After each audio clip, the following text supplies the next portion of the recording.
start with our rationalizations in Law Enforcement Administration or LEA. So, of course, this is 100 items class. Please check your scores. Then 80 is the passing scores. So, dapat makakuha kayo ng 80 out of 100. Hindi 20 out of 100 ah. Okay, sige. Let's start with question number 1. Okay, so syempre ang instruction natin, strictly no erasures. Then of course, we are following the methods in answering CLE question na finalo rin ninyo in your answering class. Okay, this one. Okay, let's start with question number 1. Okay, sorry class. Naka-off ata yung ating recording.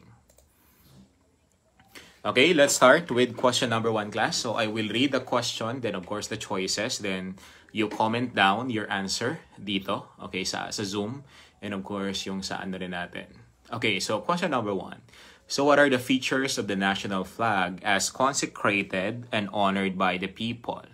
Okay, letter A, blue, white, and red with a 10-year silver sun and 4 6-pointed stars.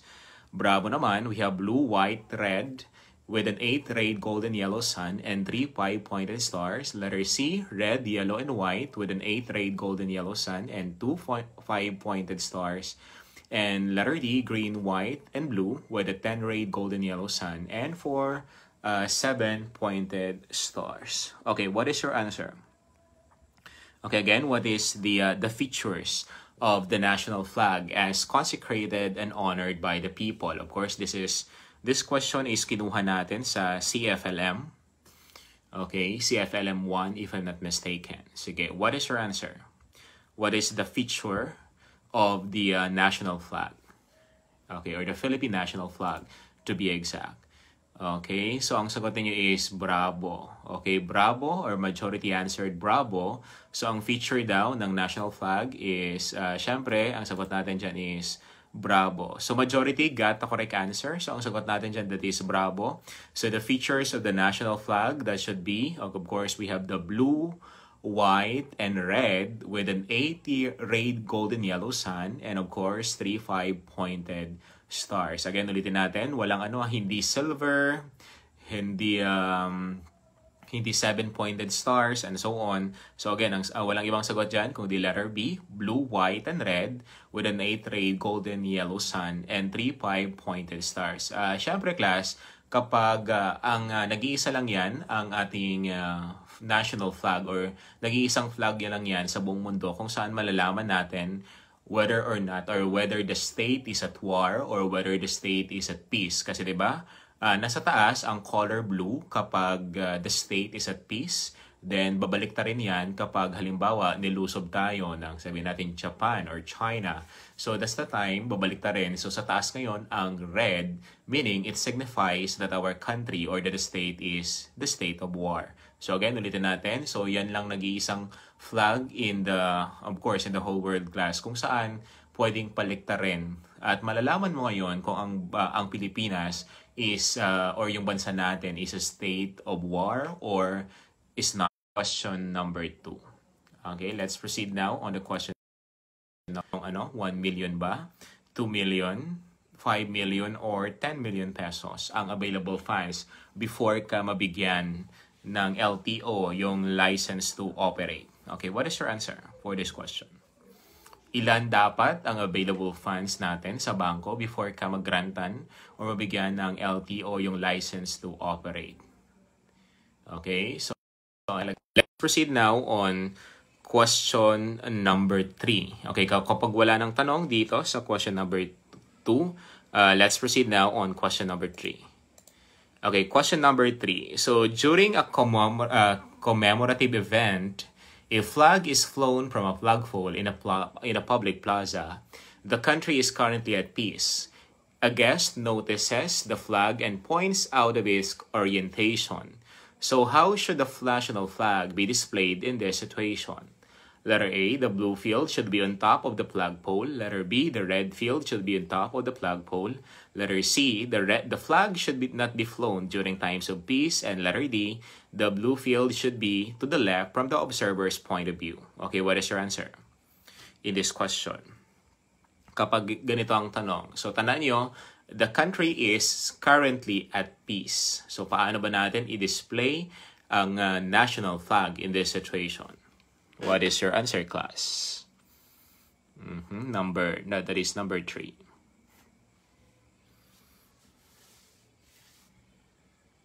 Okay na ba?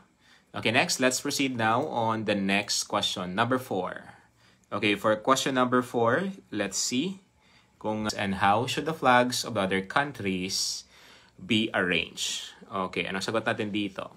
So again, ulitin natin. So kapag naka-display yan siya along with other countries or with the flags of other countries, so ano yung magiging situation or ano yung magiging position ng flag natin? Letter A, the national flag should be placed on the right or observer's point of view, and the flag should be arranged in descending order, pababa, of their country names. Letter B, the national flag should be placed on the left, observer's point of view, and the flags of the other countries should be arranged in alphabetical order from left to right. Or letter C, the national flag should be placed at the center with no specific order for the other flags. Or letter D, the national flag should be placed at the back of the row with flags arranged by their country population size. Okay, what is your answer kapag yan ang tinatanong? Okay, kapag yan ang tanong, what will be your answer for question number 4? Okay, so ang sagot nila is Bravo. Okay, is that correct?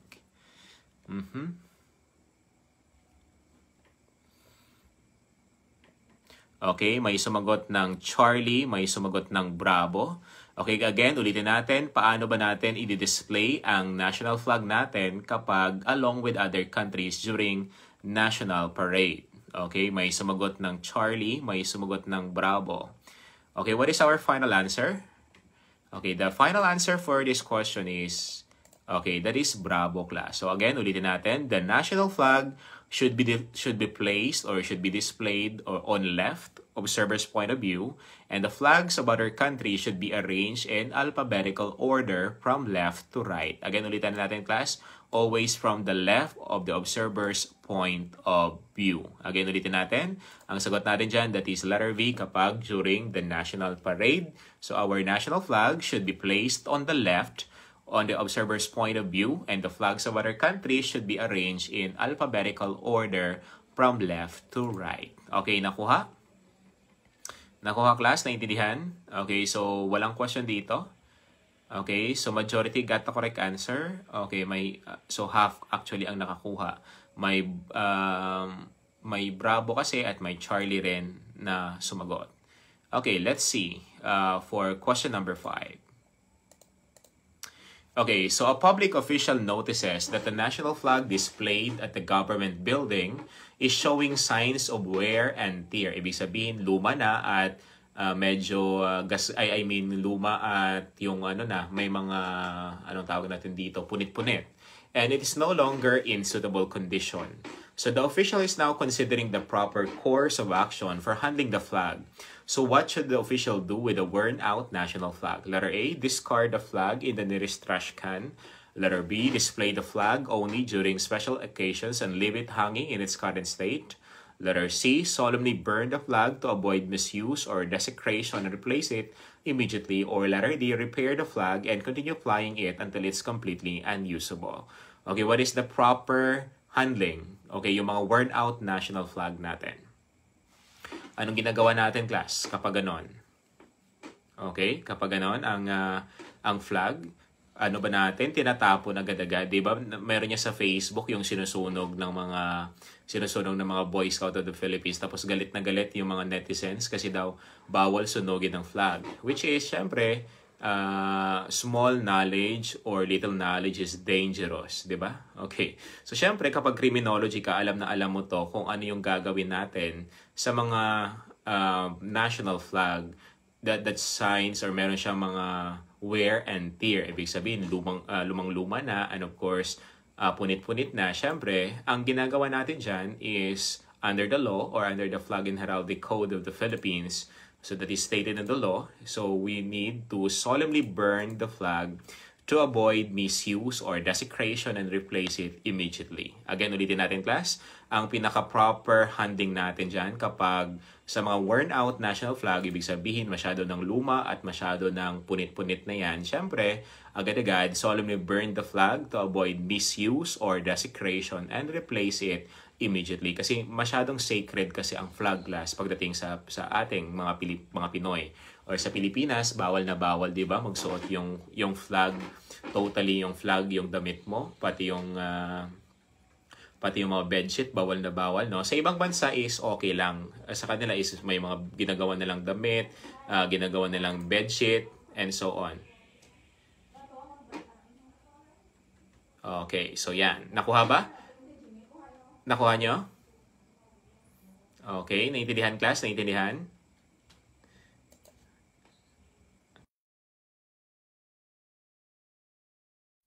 Okay, so thank you. So let's proceed now on the next question.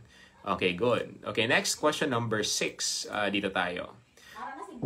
Okay, so sige, next. At the government office, for number 6, the national flag is displayed regularly. The office has just received the official announcement of the death of the national leader, and the staff is preparing to show their respect. So what should the staff do with the national flag in this situation? Ibig sabihin, naka-receive sila ng info na may namatay coming from the top official of the government. Letter A, lower the flag to half-mast immediately upon the announcement of the death. Letter B, leave the flag raised at its regular position and make no changes.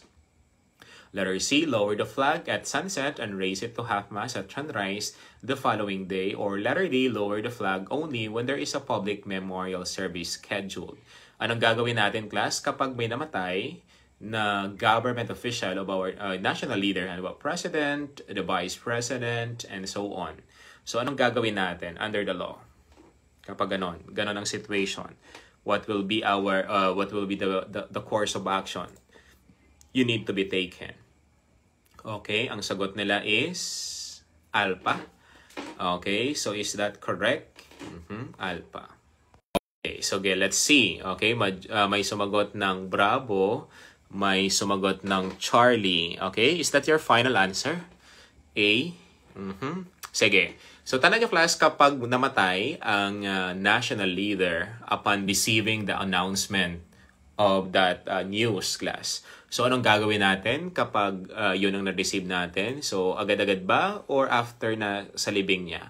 So, ang gagawin natin, we need to lower the flag to half-mast immediately, agad-agad, upon the announcement of the death. Again, ulitin natin, anong gagawin natin under the law? Okay, so kapag na-receive natin yung official announcement of the death of our national leader, so agad-agad, we need to lower the flag to half-mast immediately upon the announcement of the death. Okay, hindi lang sa memorial service niya, so agad-agad class. Kasi half-mast, ibig sabihin, it shows the signs of mourning. So, that's a sign of respect kasi that person is contributed a lot or significantly to the nation or to the nation building in general. So again, ang gagawin natin, we need to lower the flag to half-mast immediately upon the announcement of the death. Okay, nakuha ba? Naintindihan? Okay, no question for that? For question number 6? Okay na? Okay na? Okay, so again, ang sagot natin that is letter A. So majority got the correct answer. Okay, very good. Next, let's proceed now on the next question. Okay, number 7. So during a cultural event at the Panay Elementary School, the teacher is preparing to lead the students in singing the national anthem.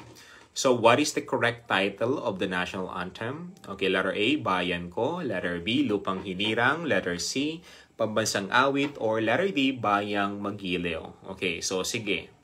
This is very basic question. So, I guess lahat kayo alam yung sagot dito. So, anong gagawin natin? Ano yung correct title of the national anthem? Kasi marami nagkakamali dito, class. Kasi paulit-ulit ito tinatanong sa board exam, then many get wrong answer with this. Okay, so again, the correct title of the Lupang Hinirang, of the national anthem or the Philippine national anthem class. Kasi that is, okay, ang sagot natin is Lupang Hinirang. Majority kasi ang sagot nila dito, Bayang Magiliw. Kasi di ba, Bayang Magiliw is the first sentence in the Lupang Hinirang. So again, yan ang common misconception, no, na ang sagot daw dito is Bayang Magiliw. Kahit yung minsan yung mga bata na ngayon sa generation ngayon, tanongin mo what is the Philippine National Anthem, sagot nila Bayang Magiliw. Kaya nga kapag ganon, kapag kinokorek ko, ay yun pala, Lupang Hinirang pala. Kaya tinatanong ko yan eh. So makikita ko na ay mali pala yung information na sa kanya. Kasi siyempre nakasanayan ninyo, no? Bayang Magiliw, 'di ba? Handa, awit, 'di ba? So ganun yung palagi yung naririnig. Kaya yun ang tumatak sa isip nila na ang title ng national anthem natin is Bayang Magiliw, which is wrong. Bayang Magiliw is the first sentence in the Lupang Hinirang, which is the correct title of our national anthem. Okay, nakuha ba? Naintindihan? Okay, so dapat walang magkamali dito kasi marami nagkamali. Tinanong to last 2024. So marami nagkamali dyan. Ang sagot nila Bayang Magiliw. Okay, so parang hindi na grade 2, no? Okay, so pero hindi natin masisisi yun. Kasi siguro yun ang kanilang class. Sa kanya lang ako nagkamali. Grabe talaga si Vincent. Okay, next, number 8. Okay, let's answer number 8, class. Okay, number 8. So during a national celebration, the school principal is reviewing the rules for the proper rendition of the national anthem. So what should the music department ensure when performing the national anthem? Okay, marami nagkakamali dito, no? Binibirit nila, kinukulot-kulot nila yung national anthem, that is not allowed or kumbaga improper yan under the law. So ano ba yung proper natin, class? Kapag kinakanta natin ang national anthem. So is it letter A, the anthem should be sung or played in any arrangement regardless of its tempo or lyrics. Letter B, the anthem should be performed in the arrangement and composition of Julian Felipe with the original Filipino lyrics and march tempo. Letter C, the anthem can be sung in any language as long as it maintains a march tempo. Or letter D, the anthem should be performed in a slow, solemn version with a modern arrangement. Ano yung natin, class? Kapag kinakanta natin ang national anthem, ano ba yan? Freestyle? Or kailangan ba ibirit yon? Okay. Ano yung rule natin, class? What is our rule? Okay, kapag kinakanta natin ang national anthem. Okay, yung ating mga viewers sa Facebook, you can comment down your answer doon sa ating comment section para makita ko rin kung ano yung sagot ninyo. Okay? Sige, comment lang kayo. Then don't forget to share the live para makita rin ng ibang ibang students.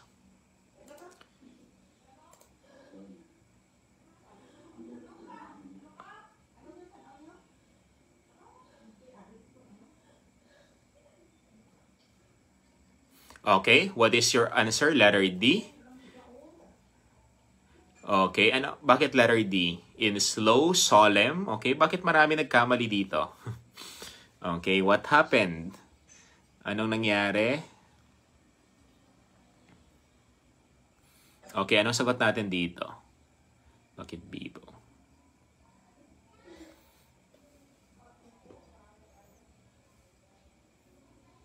Okay, bakit nga ba? Okay, sagot nila letter B, okay, letter D. So bakit? Okay, bakit nagkamali kayo dito? May letter D, may letter. Okay, so ang sagot natin diyan, class, syempre, hindi natin pwedeng ibirit yan, hindi natin pwedeng palitan or any arrangement. So ang sinusunod natin under the law is the anthem should be performed in the arrangement and composition of Julian Felipe with the original Filipino lyrics and march tempo. So meaning, class, hindi natin pwedeng hindi natin pwedeng dagdagan, hindi natin pwedeng so dapat ano ba yung paano ba natin kinakanta ang national anthem, 'di ba? Yung yung parang Bayang Magiliw, yung parang plain lang. Kasi yan ang tinatawag kasi nga baka baka multuhin tayo ni ni Julian Felipe kasi bakit yung pinakialaman ang kanyang arrangement. Siya yung niyan. So again, ulitin natin. So the answer is bravo. So the anthem should be performed in the arrangement and composition of Julian Felipe with the original Filipino lyrics and march tempo. Nakuha ba? Bakit maraming sumagot ng Delta? Okay, so halimbawa, kapag wala si letter B, sir, what is the next nearest answer namin dyan? Halimbawa, kapag wala, leading to widespread casualties and destruction. So this act is later brought before an international tribunal for violating international law. So what type of crime does this situation represent? Letter A, international crime. Letter B, transnational crime. Letter C, war crime. And letter E, yung sagot natin. Okay, may sumagot ng Alpha, may sumagot ng Charlie. Okay, so ano bang tamang sagot natin dito? Okay, so don't write anything on the screen, please. Alpha? Okay, so tanda nyo class, kapag it violates the international law or it was later brought before an international tribunal, which is the ICC or the International Criminal Court. So tanda nyo class, sa ICC, syempre, di ba, we have ang may jurisdiction doon yon kapag nakakommit ka ng genocide. Then when you commit a crime of aggression, then when you committed a war crime, and of course yung tinatawag natin na crimes against humanity. So yan ang mga dinadala